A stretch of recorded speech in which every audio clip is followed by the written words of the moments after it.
Hello guys, the depth queen स्वागत करती है अपने डार्क डेप्थ वर्ल्ड में। और आज जिस कहानी को मैं रोस्ट करने वाली हूँ, जिस फिल्म की कहानी को मैं डीप डेप्थ में रोस्ट करूँगी, वो कहानी है जुदाई फिल्म की, जो 1997 में आई थी। आप लोगों ने अगर गौर किया होगा कि जो 90s का जो लेट एरा था ना, लेट 90s का जो एरा था, उसमें ऐसी ही कॉन्सेप्ट की फिल्में ज़्यादा बन रही थी, जहां एक मर्द दो औरतों के साथ एक ही छत के नीचे रहता है। बड़ा इत्तेफाक आपको नहीं लगता कि आज की तारीख में ऐसे कॉन्सेप्ट के यूट्यूब चैनल, रील्स, शॉर्ट्स हमें दिखाई देते हैं? तो यानी कि जो बॉलीवुड था उसको 25 साल पहले ही ये पता चल गया था कि आने वाले समय में यही होगा। यानी कि जो कहते हैं ना कि सिनेमा जो है वो समाज का आईना है, मैं तो कहूँगी जो सिनेमा है वो हमारे समाज के भविष्य का एक कांच का गोला है, एक बॉल है, जिसमें आप अपना भविष्य देख सकते हैं और बॉलीवुड ही आपको दिखाता है। तो ये चीज़ मुझे बड़ी हैरानी हुई कि आप देखेंगे कि उस दौर में कितनी ऐसी फिल्में आई, घरवाली, बाहर वाली, जुदाई, फिर उसके बाद साजन चले ससुराल, सैंडविच, ऐसे सब्जेक्ट पर कई फिल्में आई और उनमें से कुछ फिल्में कामयाब भी हुई। डायरेक्टर प्रोड्यूसर्स ने बहुत पैसा कमाया, उनको देखकर दूसरे डायरेक्टर प्रोड्यूसर की जो है मंशा जागी कि हम भी इस कॉन्सेप्ट पर फिल्में बनाएं। और फिर तभी ये फिल्म आई जुदाई, जिसे बनाया था बोनी कपूर साहब ने और डायरेक्ट किया था राज कंवर साहब ने। इन दोनों को भी नहीं पता था कि ये मूवी आगे जाकर इतनी बड़ी हिट होगी। इस मूवी के बारे में मैं बात ज़रूर करूँगी क्योंकि ये मूवी अक्सर सैटेलाइट चैनल पर आती है। आज भी लोग इसे देखते हैं, इन्जॉय करते हैं, लेकिन अब मैं इस फिल्म को इन्जॉय नहीं करती। हाँ, इसके गाने आज भी मुझे अच्छे लगते हैं। नदीम श्रवण का म्यूज़िक है, समीर ने गाने लिखे हैं, तो गाने तो आज भी सदाबहार मुझे लगते हैं, लेकिन जो कहानी है वो मुझे बड़ी टॉक्सिक लगती है। सबसे पहले तो ये कॉन्सेप्ट आप देखिए कि एक औरत चंद पैसे के लिए, वो पैसे भी उसको अपनी अय्याशी के लिए चाहिए, कोई बीमारी हारी के लिए तो चाहिए नहीं, वो अपने पति का सौदा कर देती है उर्मिला से, जो उससे प्यार करती है, जो जानती है कि ये अनिल कपूर जो है वो शादीशुदा है, 2 बच्चों का बाप है, लेकिन उसकी हवस ऐसे सर चढ़ के बोल रही होती है कि वो उसे पाने के लिए अपना सब कुछ उसकी बीवी को दे देती है। सब कुछ एक तरीके से अपनी पाई अपने शेयर्स, अपनी ज्वेलरी, सब कुछ बेचकर वो पैसे जो है, वो जो उसको पैसे जमा करती है, वो उसकी बीवी के मुंह पे मारती है, ले और अपना पति मुझे दे। और वो भी खुशी खुशी जो है अपने पति को तलाक दे देती है और उनकी शादी करवा देती है। और जो अनिल कपूर है वो आनाकानी तो करता है, लेकिन जो श्रीदेवी है वो अपना त्रिया चरित्र दिखाती है, भूख हड़ताल पे चली जाती है। और फिर ये त्रिया चरित्र के आगे पति सरेंडर कर देता है, फिर वो शादी करता है उर्मिला से। अब उर्मिला भी यहाँ अपना त्रिया चरित्र दिखाती है, उसके आगे सती जती बनकर कि मुझे ज़िंदगी में तेरे सिवाय कुछ नहीं चाहिए, तेरे आंसुओं को भी मैं अपने सर माथे ले लूँगी। तो ये देखकर पति जो है वो लगता है कि भाई इस औरत को तो मेरी कितनी कदर है, इतनी कदर तो कभी मेरी पहली बीवी श्रीदेवी ने भी नहीं करी हुई है। तो वो उसके प्यार में पड़ जाता है। वो कहते हैं ना, आग के पास घी रहेगा तो पिघलेगा तो सही, तो बिल्कुल ऐसा ही हुआ। उधर श्रीदेवी कुछ वक्त तक तो अय्याशियाँ करती है, बाद में उसको लगता है कि मेरा जीवन तो अय्याशी करते करते कहाँ का कहाँ जा रहा है और मेरे बच्चे तक मेरी सौतन की गोद में जाके बैठ गए हैं। पति तो बैठ ही गए, वो पति जो पहले नान नुकुर कर रहा था, लेकिन अब बड़ी खुशी खुशी अपनी बीवी को छोड़ के, मुझे छोड़ के, अब वो जो है इस औरत के पूरे हाथों में पड़ गया है। तो फिर ये क्या बना? वही वाली बात है ना कि मेरी ममता भी गई और मेरी मोहब्बत भी चली गई, और ये जो पैसा है ये मुझे अब वैसी खुशी नहीं दे रहा है, क्योंकि ज़रूरत से ज़्यादा मौज शौक़ भी आप करते हो तो उसमें भी आप बोर हो जाते हो। तभी तो कहते हैं हर चीज़ नॉर्मेलिटी में चाहिए। इधर जो उर्मिला होती है वो सब कुछ अपने हाथ में ले तो लेती है, लेकिन फिर जब वो श्रीदेवी के नाटक देखती है कि श्रीदेवी अब अपना पति वापस चाहती है, और सबसे हैरानी की बात तो ये है कि अब कहीं ना कहीं अनिल कपूर उसके साथ नहीं आना चाहता है और ना ही उसके बच्चे आना चाहते हैं। तो ये देखकर जो उर्मिला है वो तो खुश हो जाती है, लेकिन फिर वो कहती है कि नहीं यार नहीं, जो आदमी पहले अपनी पत्नी से इतना प्यार करता था, आज वो अपनी पत्नी को भूल गया है और मेरे लिए वो देश छोड़ने को भी तैयार हो गया है और एक तरीके से पूरे तरीके से मेरा हो गया है और अपने बच्चों को भी जो है उसने मुझे सौंप दिया है। और इधर मैं जो हूँ प्रेग्नेंट हो चुकी हूँ, तो अब मैं किसको संभालूंगी, इसको संभालूंगी या इसके बच्चों को संभालूंगी या अपने बच्चे को संभालूंगी। तो जाहिर सी बात है, जब एक औरत की कोख में बच्चा आता है तो कहीं ना कहीं वो अपने बच्चे के लिए पॉजेसिव, प्रोटेक्टिव और सेल्फिश हो ही जाती है। वो कहते हैं ना, सारी खुदाई एक तरफ और औलाद का मोह एक तरफ। तो वो सिर्फ़ और सिर्फ अब एक माँ बनकर ही जीना चाहती है और अपने खुद के बच्चे की माँ बनकर। अब रही बात उसके सौतेले बच्चों की, तो देखिए सौतेले बच्चों को वो कितना पाल लेगी। जब उसका खुद का बच्चा होगा तो वो उसको अटेंशन देगी। सारी ट्रेनिंग तो उसने ले ली है बच्चे को संभालने की, क्योंकि जो उसके स्टेप बच्चे थे वो उनको लुक आफ्टर करती थी, तो थोड़ी बहुत तो ट्रेनिंग उसे मिल ही गई थी। तो अब एक तरीके से वो सारा जो शादी का जो मोह है उसका, वो उतर जाता है। फिर उसे लगता है कि भाई कल को मेरे और अनिल कपूर के बीच में प्रॉब्लम्स होने लगे, यहाँ तक कि बच्चों को लेकर प्रॉब्लम्स होने लगे, क्योंकि बच्चे सौतेले हैं। क्या होता है इस तरह की शादियों में, बच्चों का एक बड़ा अहम रोल होता है। अगर बच्चे की अपने स्टेप पेरेंट के साथ नहीं बन रही है तो इसका असर मैरिड लाइफ पे आता है। तो ये भी था कि भाई मैं सबको लेके जाऊं, सबकी वो पीआर लगवाऊं, क्या बोलते हैं उसको, वो क्या बोलते हैं उसका, ग्रीन कार्ड सबको दिलवाऊं, वो उसकी मतलब कहते हैं ना सिटीजनशिप दिलवाऊं। और फिर यही लोग जो हैं मुझसे जो है झगड़ा करेंगे, मुझे तो ये लोग मिलके अकेला कर देंगे और मेरा बच्चा जो है वो भी, उसको भी सच्चाई पता चल जाएगी, क्योंकि ये बच्चे ही बता देंगे कि भाई हमारी तो असली माँ हिंदुस्तान में है और कैसे ये नई माँ ने आकर जो है सब कुछ किया। क्योंकि बच्चों को तो सब कुछ दिख रहा है, बच्चे को इतने भी छोटे नहीं हैं। तो फिर उसने सोचा कि भैया निकल, इस पति को भी निकालो और इसके बच्चों को भी निकालो और फिर दुनिया की नज़र में महान बन जाओ कि देखो मैंने इसका पति इसको लौटा दिया। अब देखो पता तो चल ही जाएगा, क्योंकि जो मेरा पति है वो मेरे ही अंकल के यहाँ काम करता है, तो उनको तो पता चल जाएगा कि भाई मैंने बच्चा पैदा किया है। तो वो बता देती है और वो भी एंड में जाकर बताती है कि भाई मैं प्रेग्नेंट हूँ और मैं फ़ोटो भेजूँगी, भाई तुम फ़ोटो में ही देखना, तुम वहाँ मत आना और जब आना तो फिर वापस चले जाना, क्योंकि मैं तुम लोगों को अब नहीं रख सकती हूँ। अब मैं इस चंडाल औरत श्रीदेवी के साथ में, मतलब मैं फिल्म में बात कर रही हूँ, मैं नहीं देख सकती हूँ। ये औरत तो अभी मुझसे इतना लड़ गई है पति की खातिर, तो कल को तो फिर ये क्या करेगी। फिर इसको कोई गुस्सा आ गया, इसके बच्चों से मेरी नहीं बनी, तो ये फिर मुझसे लड़ेगी और मेरे बच्चे को ये मियाँ बीवी अनिल कपूर और श्रीदेवी कहीं दूर ना कर दे। तो ये सारा उसने सिनेरियो सोच कर अनिल कपूर को विदाई करवा दी अपनी लाइफ से। अब अनिल कपूर क्या करे, अब अनिल कपूर ये बोलेगा कि नहीं नहीं मैं तो तेरे साथ ही रहूँगा, तो बच्चे तो देख रहे हैं ना, आज तो चलो वो बाप के साथ है, पर कल को तो उन्हें अपनी माँ की याद आएगी ना। कल को जब इसकी बच्चों की उर्मिला से नहीं बनेगी तो फिर बच्चे ही माँ बाप को ताना मारेंगे कि तुमने तो हमारी माँ को छोड़ दिया, हमारी माँ तो माफ़िया मांग रही थी।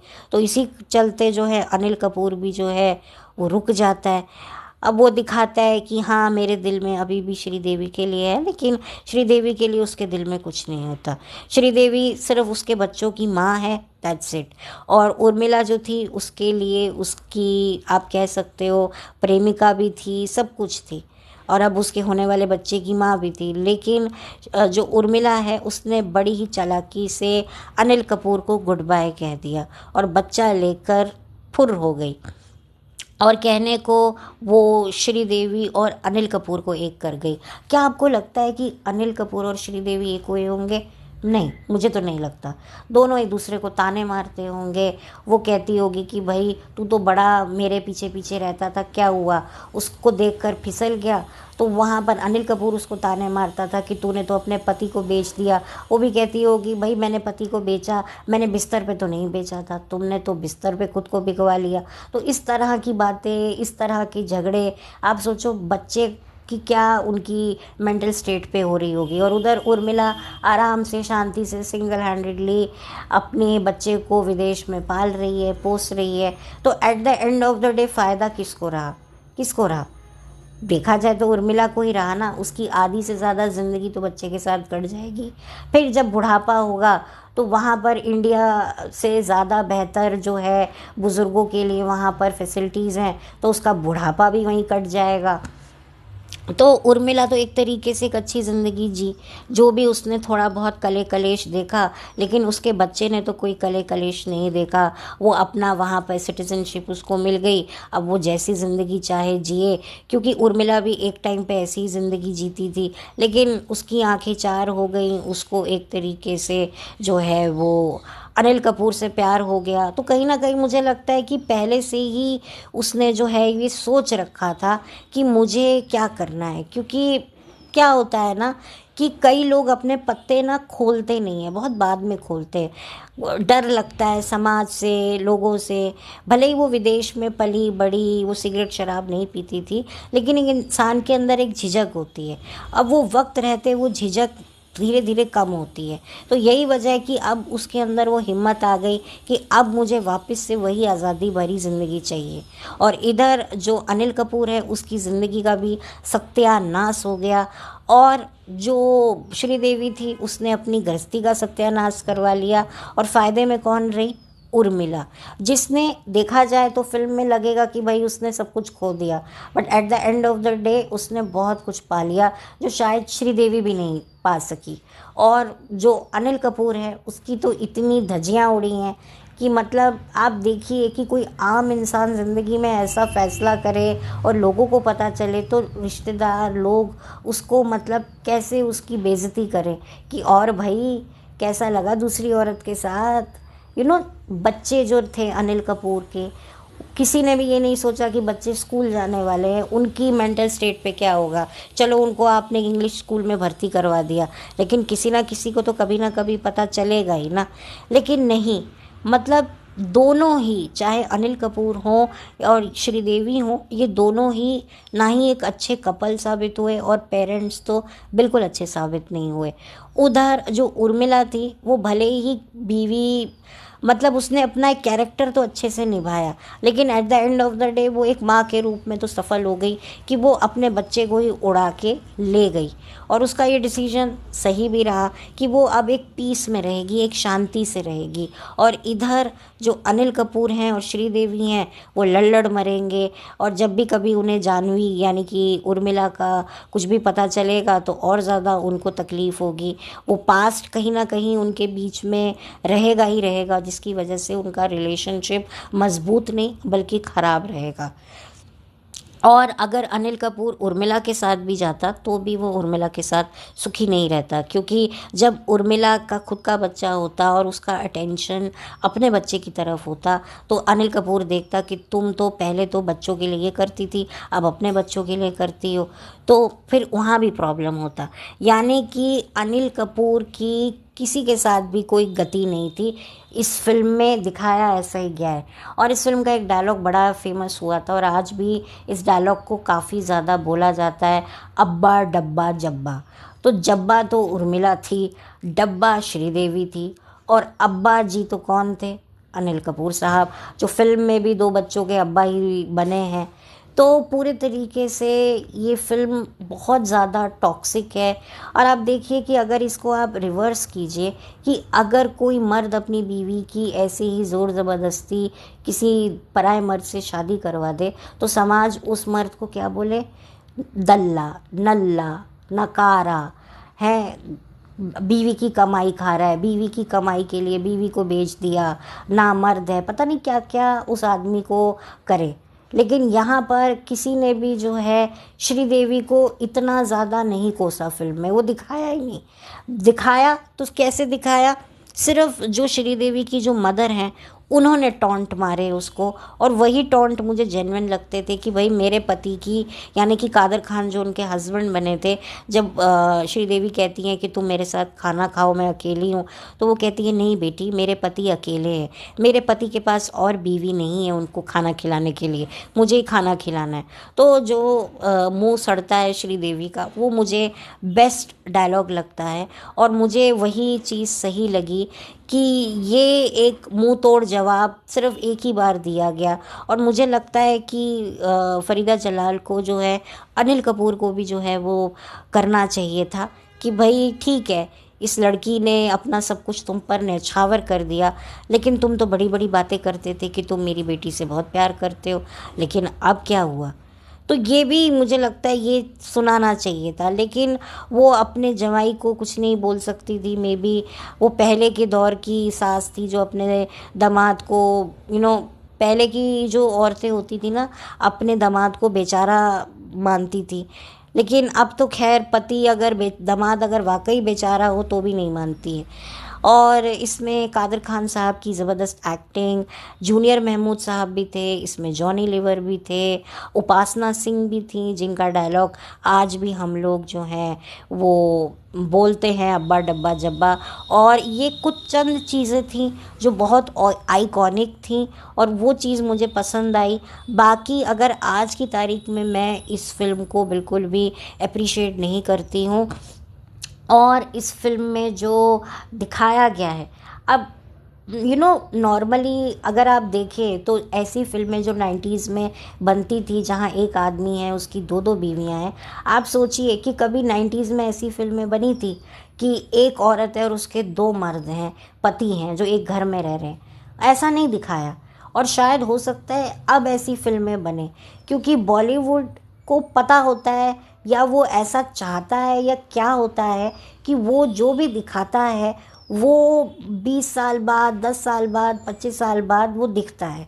अब जैसे ये दो बीवियों का जो कॉन्सेप्ट है, ये 90s में शुरू हुआ फिल्म के द्वारा, और अब देखो कि यूट्यूब पर दिखाया जाता है। अब औरतें भी जो हैं अपने दो दो बॉयफ्रेंड, दो दो हस्बैंड, मैंने ऐसी सोशल मीडिया पे न्यूज़ भी पढ़ी कि एक औरत ने दो मर्दों के साथ शादी की। तो अब इस चीज़ को एज अ फिल्म भी बनाकर लाया जा सकता है, और अगर कभी कोई फिल्म भविष्य में आएगी भी तो मुझे कोई हैरानी नहीं होगी, क्योंकि ये शायद बॉलीवुड का एजेंडा है, या बॉलीवुड को ऐसा कहा जाता है, या बॉलीवुड के पास कोई बहुत स्ट्रॉन्ग एस्ट्रोलॉजर है जो बताता है कि आने वाली दुनिया में क्या होने वाला है, या कोई ऐसा कांच का गोला है जिसमें बॉलीवुड ये देख लेता है और फिर वही कॉन्सेप्ट पे, सब्जेक्ट पर फिल्में बनाता है, चाहे सफल हो या नहीं हो, बट एटलीस्ट पब्लिक तो मैनिपुलेट हो। और यही रीज़न है कि अब ये सारी चीज़ें हो रही हैं।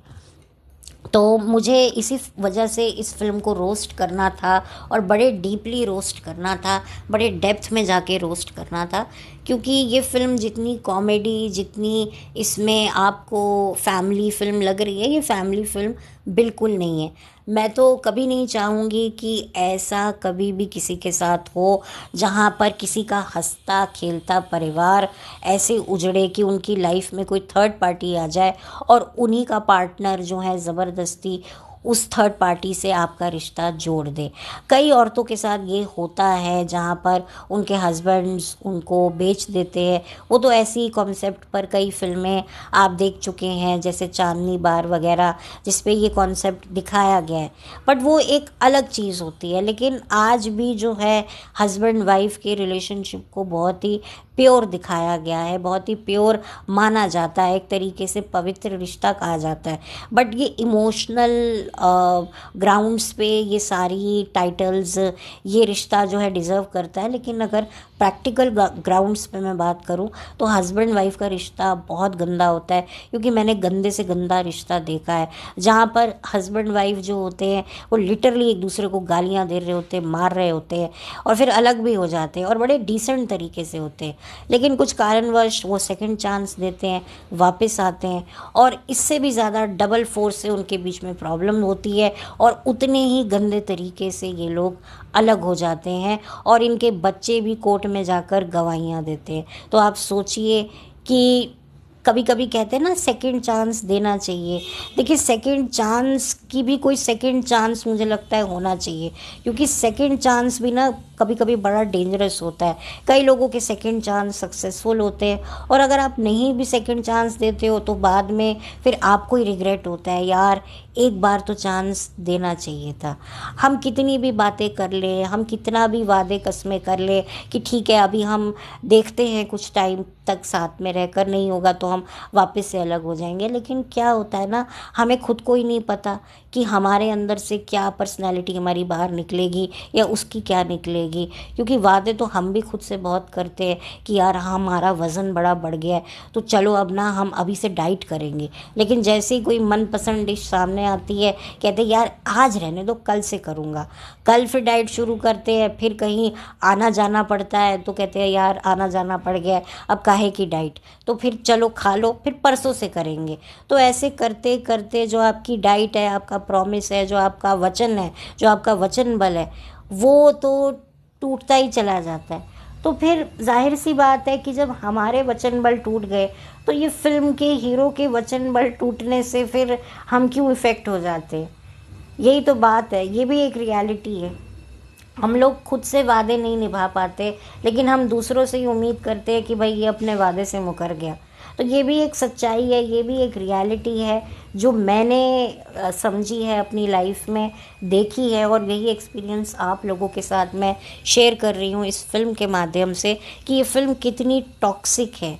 मतलब मैं इस फिल्म को फैमिली फिल्म नहीं मानती हूँ और देखनी भी नहीं चाहिए, और छोटे छोटे बच्चों को तो अभी से मैं माँ बाप से कहूँगी कि इस फिल्म से दूर रखें। क्योंकि हमारे टाइम में ना हम बड़े अलग मिट्टी के थे, अलग प्राणी थे हम लोगों की ना अलग बड़ी सोच थी, अलग जोन में थे। लेकिन आज के बच्चे एक बड़े डेंजरस जोन में हैं, तो उनको तो ऐसी फिल्में दिखाओ ही नहीं जहाँ पर एक इंसान के दो दो लाइफ पार्टनर हैं, चाहे वो औरत हो चाहे वो मर्द हो। औरतों पे तो अभी ऐसी फिल्में नहीं बनी है, और अगर बनी है तो वो एक तरीके से इतनी सामने खुल के नहीं आई हैं। हाँ, सोशल मीडिया पे तो डेफिनेटली उन बच्चों को पता लग ही जाएगा, लेकिन जितना आप उन्हें दूर कर सकते हैं आप प्लीज़ कीजिए। ये फिल्में जो हैं बिल्कुल भी मुझे नहीं लगता कि ये फिल्में हमारी सोसाइटी को कोई अच्छा मैसेज देंगी। एंटरटेनमेंट के नाम पर मैनिपुलेट करने वाली फ़िल्मों को मैं बिल्कुल भी जो है दूर से ही नमस्कार करती हूँ कि ऐसी फ़िल्मों से आप कुछ भी नहीं सीख सकते हो। आप सिर्फ़ और सिर्फ गंदगी देख सकते हो, गंदगी महसूस कर सकते हो, गंदगी झेल सकते हो, बस इससे ज़्यादा और कुछ नहीं। और यही वजह है कि मैंने इस मूवी का रिव्यू के नहीं कर रही हूँ, मैं इसको रोस्ट कर रही हूँ और बड़े अलग तरीके से कर रही हूँ। और शायद यही वजह है कि इसके कॉन्सेप्ट को लेकर भी डायरेक्टर प्रोड्यूसर कंफ्यूज थे वो फिल्म चली या नहीं चली। लेकिन मैं कहूँगी कि ये दोनों खुशकिस्मत थे, क्योंकि उस टाइम पर ऑडियंस की सोच बहुत अलग थी।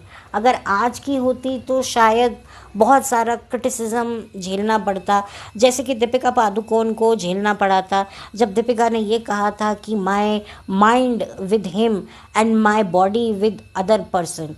तो आप सोचिए कि कितनी ज़्यादा दीपिका की चीचा लेदर हो गई थी। वो बात अलग है कि फिर दीपिका ने फिर अपनी प्रेगनेंसी अनाउंस कर दी तो सब लोग जो हैं वो चुप हो गए, फिर वो बच्चे के उसमें हो गए। बच्चे ने जो है दीपिका का रेपो बचा लिया, वरना लोग पता नहीं कितना भर भर के ट्रोल करते, कितनी भर भर के वो चीज़ें करते। हालांकि दीपिका ने जो सच था वही बताया, हालांकि कुछ कम मात्रा में सच बताया है, लेकिन हाँ ये सच है और यही रियलिटी है बॉलीवुड के रिलेशनशिप्स की। और जो रिलेशनशिप्स बहुत ज़्यादा मीडिया में ओवर द टॉप दिखते हैं, तो आप सोच लीजिए कि वो रिश्ते जो हैं उन रिश्तों में कितनी अंदर दरारें पड़ी हुई हैं, उनकी नींव कितनी कमज़ोर है। लेकिन दुनिया के सामने तो देखो, जब कोई घर से बाहर निकलता है तो मुंह धोकर ही निकलता है। तो खैर अब मैं इस टॉपिक को भटकाऊंगी नहीं, मैं चाहूँगी कि आप मेरा ये रोस्ट सुने और बताइए आपको मेरा ये डिफरेंट रोस्ट कैसा लगा। और श्रीदेवी का कैरेक्टर भी बिल्कुल भी आइडलाइज करने वाला नहीं है, ना ही अनिल कपूर का आइडलाइज करने वाला कैरेक्टर है। और उर्मिला तो बहुत ही ज़्यादा शातिर, तेज़ चंट चतुर टाइप की लड़की दिखाया है, जिसने कैसे मेसनी बन के, मेमो ठगनी बन के जो है एक कपल की ज़िंदगी ख़राब कर दी। अब वो बात अलग है कि आप लोग बोले कि नहीं भाई उसको पछतावा हुआ या होगा, बिल्कुल होगा, वो एंड एंड में हो सकता है तो हो सकता है। लेकिन वही वाली बात है कि इस तरह के जो रिश्ते बनते हैं ना, हम अक्सर जो है थर्ड पार्टी से पहले हम उस पार्टनर को जो है कॉल आउट करते हैं कि भाई देखो ये चीट कर रहा है अपने पार्टनर को और बाहर जो है दूसरे शख्स के साथ ये चक्कर चला रहा है। जैसे फॉर एग्जांपल हम एक मर्द को कॉल आउट करते हैं कि भाई तुमने जो है वो अपनी बीवी को धोखा दिया। बिल्कुल ये गलती होती है मर्द की, लेकिन क्या वो लड़कियां जो ऐसे मर्दों के साथ चक्कर चलाती हैं, या कोई ऐसे मर्द जो ऐसी शादीशुदा औरतों से चक्कर चलाते हैं, क्या उनको ये नहीं लगता कि आज ये औरत उसे छोड़ के हमारे पास आ रही है तो कल किसी और के लिए हमें भी छोड़ सकती है? और ये छोड़ा छोड़ी चने के खेत में कब तक रहेगा? एडजस्टमेंट तो हमें भी करने पड़ेंगे ना। तो ये कब तक रहेगा? ये जो प्यार है, ये प्यार मोहब्बत जो आज हमारे बीच में है, इसकी भी क्या वैलिडिटी है? जब इसने, जिसके साथ मेरा अफेयर है, इसकी जब अपने पार्टनर से शादी हुई थी तब ये भी उससे प्यार करता था या करती थी। आज मैं इसकी लाइफ में हूँ तो ये चीज़ें मेरे साथ भी हो सकती हैं। मैं खुद एक इंसान हूँ और स्पेसिफिकली अगर मैं उसके पार्टनर की जगह अपने आप को रख के देखूं कि अगर मेरे पार्टनर पर कोई दूसरा शख्स डोरे डालेगा तो मुझे अच्छा नहीं लगेगा, तो मैं किसी के पार्टनर को क्यों डोरे डाल रही हूँ या डाल रहा हूँ, क्यों उसकी मैरिड लाइफ ख़राब कर रहा हूँ? तो लोग सोचते नहीं हैं, क्योंकि लोगों को लगता है फ़ायदा लगता है, अपना लगता है कि भाई हमारा फ़ायदा हो रहा है। और कभी कभी क्या होता है, रिलेशनशिप जो होते हैं ना वो ऐसे ही शुरू होते हैं, मजाक मजाक में होते हैं।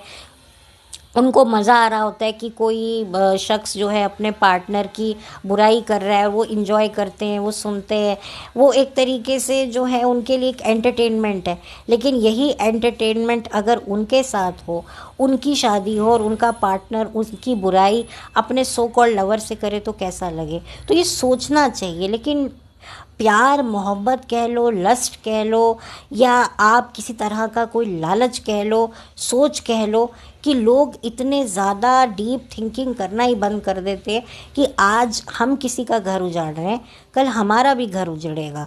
और बहुत सारे लोग ऐसा सिचुएशन फेस करते हैं जहाँ पर किसी और का घर उजाड़ कर उनका खुद का घर एक दिन में ही तबाह हो जाता है, मतलब बस ही नहीं पाता है। तो ये सोचने वाली बात है। तो खैर अब मैं इस वीडियो को बंद करती हूँ, और तो मेरे पास अब इस वीडियो में बात करने लायक कुछ है नहीं, क्योंकि मैंने पूरा दिल खोलकर अपने सामने, मतलब आप लोगों के सामने अपना पूरा व्यू रखा है कि क्यों मैंने इस फिल्म को रोस्ट किया है और क्या मुझे चीज़ है जो बिल्कुल भी अच्छी नहीं लगी है। और इस फिल्म में दिखाया गया है कि देखो, अब उर्मिला को पता चल गया कि अनिल कपूर कितना स्पाइनलेस इंसान है, कि भाई जो अपनी बीवी से वफादारी नहीं निभाया वो मेरा क्या होगा। भले ही उसने उसको त्रिया चरित्र उर्मिला ने दिखा दिखा कर अपने बस में कर लिया। हाँ, अगर अनिल कपूर अपने फैसले पर अडिग रहता कि मैं अपनी बीवी के सिवाय किसी और औरत को हाथ भी नहीं लगाऊंगा ना, तो उर्मिला ज़्यादा देर तक टिक ही नहीं सकती थी, वो भाग जाती। कब तक वो उसकी फैमिली, उसकी बीवी को, श्रीदेवी को दीदी दीदी करती, या उसके बच्चों की नई माँ बनती? बिल्कुल नहीं होता, वो नहीं कर पाती, कुछ टाइम तक ही करती, वो भी फ्रस्ट्रेटेड हो जाती। लेकिन वही वाली बात है कि हमारे यहाँ पर ना कहा जाता है कि एक पत्नी व्रत या एक पति व्रत अगर आप लेते हो ना तो भी आप ब्रह्मचारी लिए समान होता है।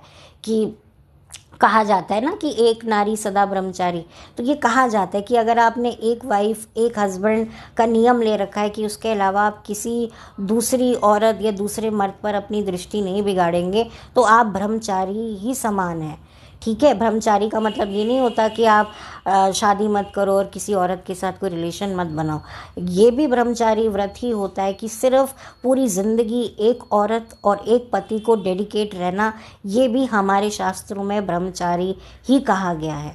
बट ऐसे लोग बड़े विरले होते हैं और भैया अगर किसी कहानी में मिल जाए तो बहुत अच्छी बात है, या फिर आम घरों में तो मिल जाते हैं, क्योंकि आज भी हमारे आम घरों में कुछ ऐसे शरीफ पति पत्नी रहते हैं जो ऐसी बातों पे विश्वास करते हैं, जो अपने आप को ओल्ड स्कूल कहलवाना ज़्यादा पसंद करते हैं बाइस्बत की भाई अपने आप को चरित्रहीन कहलाने से अच्छा है अपने आप को ओल्ड स्कूल धकियानूसी कहलवाना ज़्यादा अच्छा है। और मैं भी ये मानती हूँ, अगर आपको ज़िंदगी में अपना कैरेक्टर बचाना है ना, तो आपको धकियानूसी ख्यालात का होना ही पड़ेगा। नहीं तो ये it's her choice, it his choice के नाम पर जो आपकी इज़्ज़त की धज्जियाँ उड़ेंगी ना। और मैं देखती हूँ कि भाई महिलाओं को तो ये बड़ा सिखाया जाता है कि नो मीन्स नो, लेकिन एक मर्द की ना को क्यों गलत समझा जाता है? एक मर्द क्यों नहीं खुलकर ना कर सकता, और अगर करता भी है तो उसकी ना को क्यों नहीं रिस्पेक्ट मिलता है? उसकी ना को क्यों गलत समझा जाता है, क्यों गलत उस पर पॉइंट आउट किया जाता है? और एक औरत की ना को उसकी सेल्फ रिस्पेक्ट कहा जाता है, उसका ऑनर कहा जाता है, उसकी डिग्निटी कहा जाता है, लेकिन मर्द की ना को कमज़ोरी कहा जाता है। तो शायद यही वजह है कि अनिल कपूर जो है वो उर्मिला की तरफ झुक गया, क्योंकि अगर वो ज़रूरत से ज़्यादा भी ना उसको करता तो शायद उर्मिला कुछ और ही समझ लेती। तो उसी चक्कर में ये जो जेंट्स लोग होते हैं, मर्द लोग होते हैं, इनको बड़ा कुछ फेस करना पड़ता है। तो खैर ये भी एक पॉइंट है जो मुझे लगा कि मैं क्लियर करूं, क्योंकि मैं समझती हूँ ना चाहे मर्द की हो चाहे औरत की हो, दोनों की ना की इज़्ज़त होनी चाहिए। उस पर कोई टिप्पणी विशेषण नहीं होना चाहिए, उसको जज नहीं करना चाहिए। अगर आप औरत की ना को जज कर रहे हो तो औरत की ना को जज नहीं कर रहे हो तो मर्द की ना को भी जज मत करो ना। लेकिन मर्द की ना को कैसे जज किया जाता है मुझे पता है, कि भाई तुम्हारे साथ एक लड़की सोई है और तुमने अभी तक उसको हाथ नहीं लगाया हैं।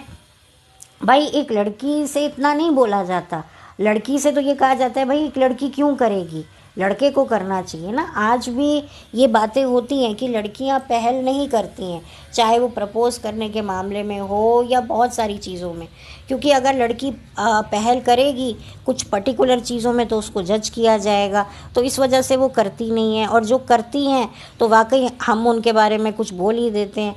तो बड़ा ही उलझन है ये जो टॉपिक है ना, ये बहुत ही डिबेटेबल टॉपिक है और ये बहुत ज़्यादा आपके दिमाग को घुमाने वाला है, और जो बात कर रहा है उसके भी दिमाग को घुमाने वाला है। तो ना मैं आप लोगों का दिमाग घुमाना चाहती हूँ, ना अपना दिमाग घुमाना चाहती हूँ। अब मैं इस वीडियो को बंद करना चाहती हूँ, तो चलती हूँ और जल्दी मिलूँगी एक नए वीडियो के साथ। तब तक के लिए थैंक यू सो मच।